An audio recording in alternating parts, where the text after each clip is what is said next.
I'm gonna jack the rear wheel up for this mod. You don't have to. Lay them bolts out in the right order, because shit's about to get real.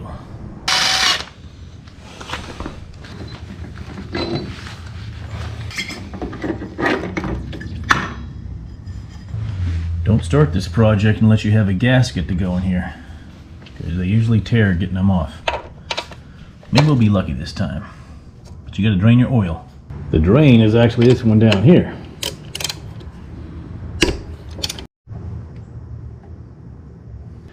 Oh, you didn't think we were gonna do this without a class, did you? We're gonna learn something. Provide higher top end without losing power on acceleration. That was written by a lawyer who's very good at technical writing. Yeah, you're not gonna lose engine power by changing the gearing, but you will sure the hell lose acceleration. That's like taking off in second or third gear. Let's look at these gear sets. Let's see, 1538, 18% increase. Stock has 1340. Let's see, 3.0. Jesus Christ, this is just getting confusing. It tells how to do the math here to calculate your ratio percentage. Stock is 40, 13 point blah blah, 18%. Yeah, too confusing. So let's just buy one and get it over with. I can't do the math on that. I need a much bigger box of crayons. Oh, we got a 1537, a 1536, 1636, 1638, 15. What the hell? Yeah, which one? There's 100 of these things. In the face of overwhelming odds, I'm left with only one option. I'm gonna have to science the shit out of this. The NCY store has the percent of increase it is.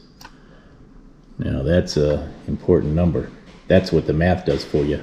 So no matter where you buy it, go to the NCY store, look at the description. When you pick one of these gear sets, you got all the choices down here.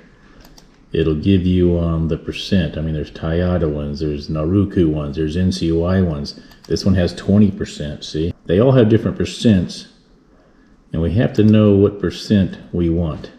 To know what percent you want, you need to first understand horsepower and torque. Horsepower will always cross torque on a curve at 5,252 RPM. It's because it's mathematically derived from it.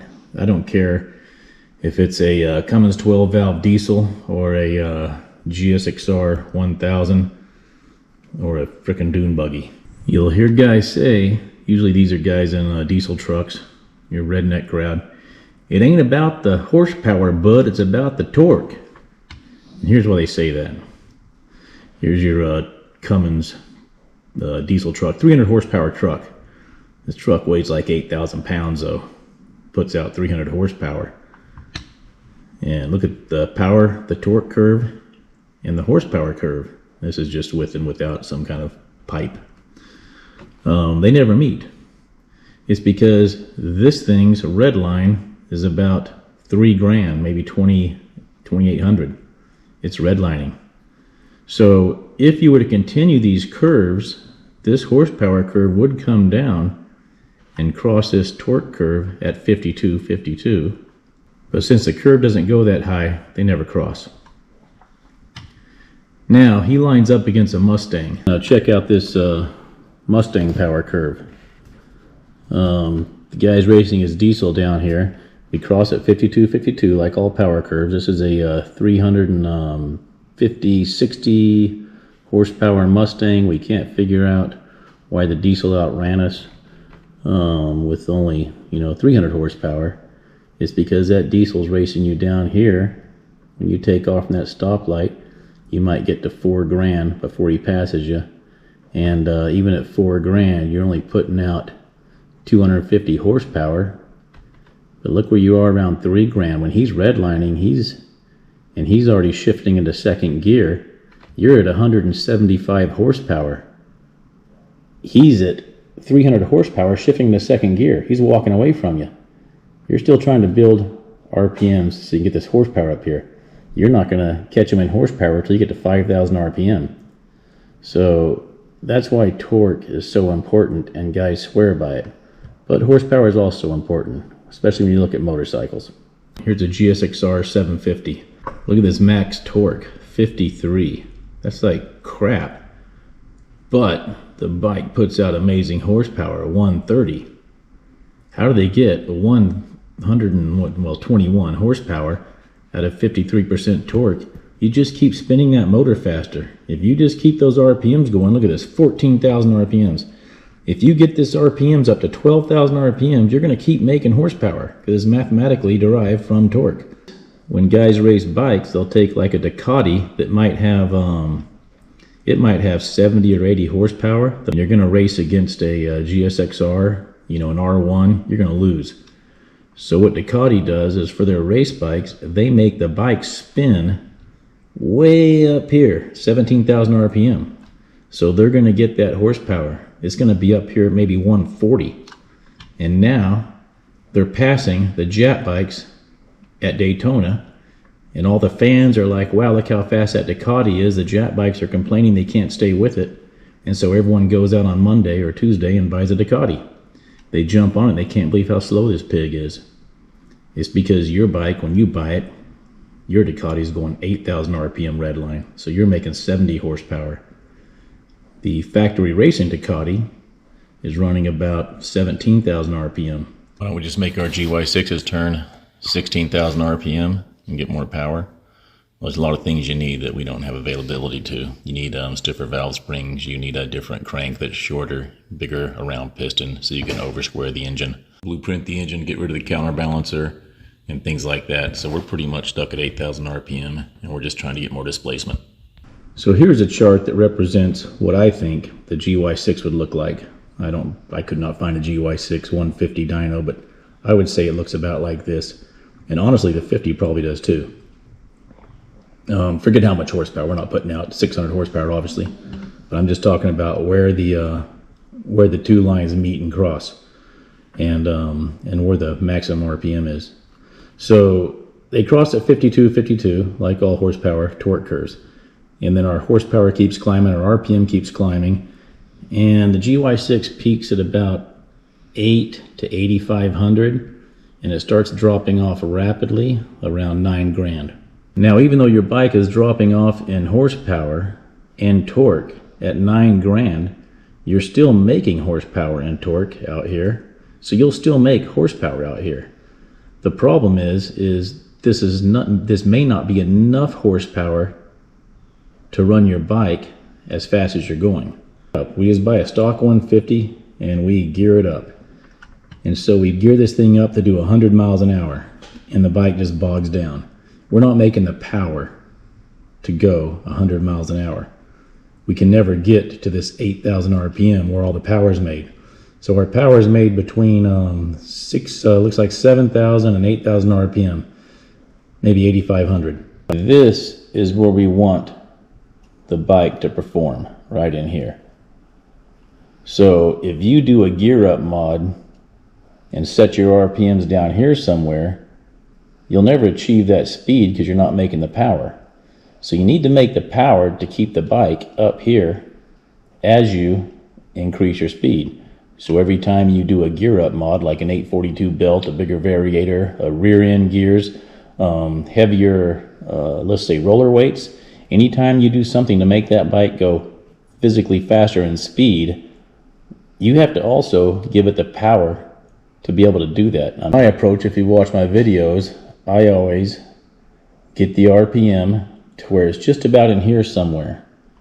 It gets right in here where I've got too much RPM, and then I add something to make it go faster, like the 842 belt, or I add something like the gear kit. So right now what I'm doing is I'm hitting, I think 68 miles an hour right in here. Now I didn't show it on the last video, but if I hold the throttle open, there's an area where it has a downhill to it. So I go downhill and I hold the throttle open, and I start hitting 9,000 RPM, maybe getting above 9,000 RPM, and the speed goes from 68 to 66 rapidly. So the speed starts dropping off. So I can't really make power in here for this speed. So what I've got to do is I've got to get my RPMs back down to this sweet spot. So this gear kit will allow us a 20% increase up gear ratio over stock. So don't try to figure out how fast you want to go. Get the bike where it'll go past redline. And this is a pretty permanent mod, so I figured I'd do it last. And I've got the bike running 9 grand right now. I want to bring it back down to 8,000 RPM. And I think that's going to give me an increased speed, because right now I'm hitting 9,000 RPM at 68 miles an hour. I can't go any faster. I just go slower.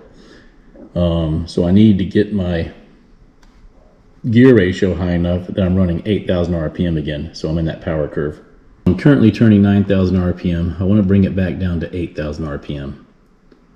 So that's 1,000 RPM. 1,000 divided by 9,000. That's where I'm at now, equals 11%. I want to bring it down 11%. So I don't want that 20% increase, or that'll bring it down too much. That'll put me around, what, 7,000 RPM? And I'm not making the power there to maybe go faster. So I'm going to look for something less than 20%. I ended up getting this one. That's the lowest one I could find. It's got a 14% increase. So if I take my 9,000 RPM, I'm hitting times 0.14 equals 1260. So 9,000 minus 1260. That should put me at 7,740 RPM. And that's pretty close to 8. That should work. You're going to want a couple of bolts with a shank about that long. One of them you'll find on your CVT cover. And then I had to grab another one. These 2 bolts here, these long ones that hold the CVT cover on, also hold the gear case on. When you go to torque down the new gasket and the gear case, when we put this back together, you need to torque these down too. So we tighten it evenly all the way around. Then we'll remove these, put the CVT cover on, and then add your long bolts.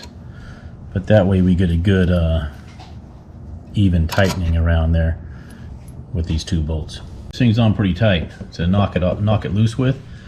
There's also some pry points you can use down here on the bottom, a couple of tabs.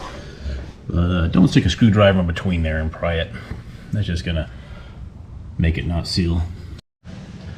When it comes off, this shaft's gonna come out with it.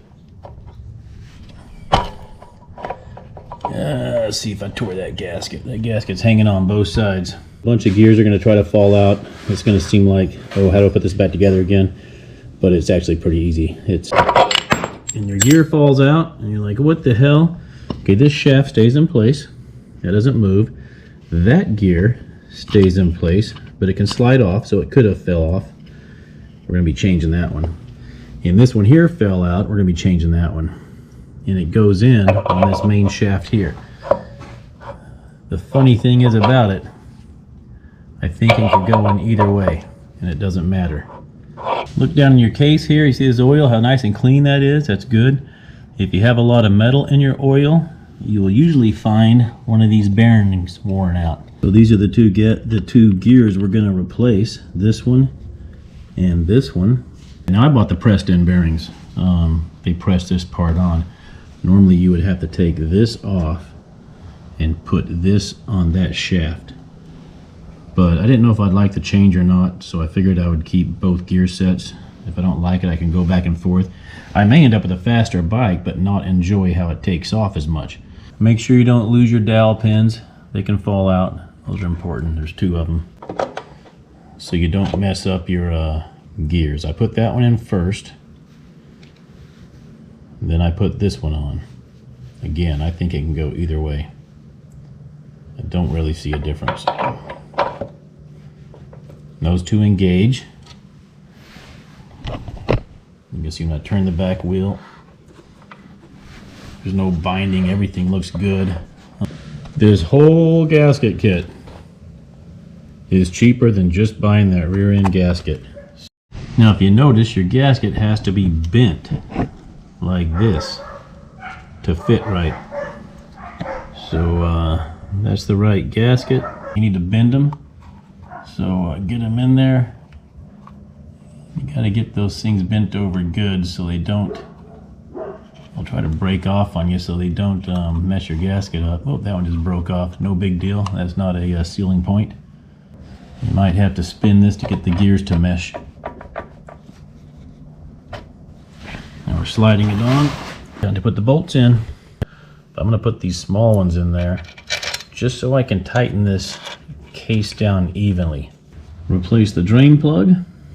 Like ADW 90 weight gear oil, just rear end oil for like a car works. You just squish it in that hole. Doesn't take that much. When it starts coming out of that hole, it's full. Like that. Call that good. Put the clutch back on. Remember those two bolts we put in here? We're gonna get rid of those two. Pop those back out. And we'll put the cover on.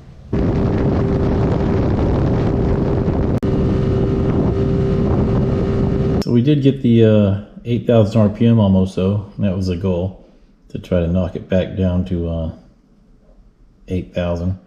I think we calculated it would come out at 7,800 and something, and that's about where it was. So that all worked out nice. I would not want to gear it any higher, that's for sure. Last run with the 171 kit was 68 miles an hour top speed. Very fast.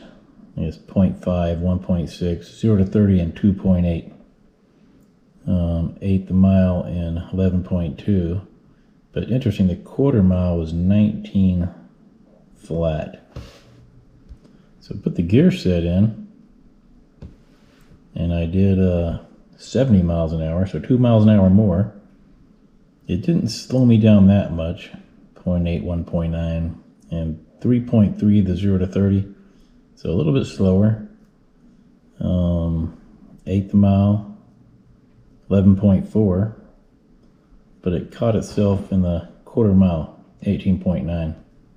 And this is the NCY 1437, and I think we figured that it was 14% is what they advertised it as, a 14% change.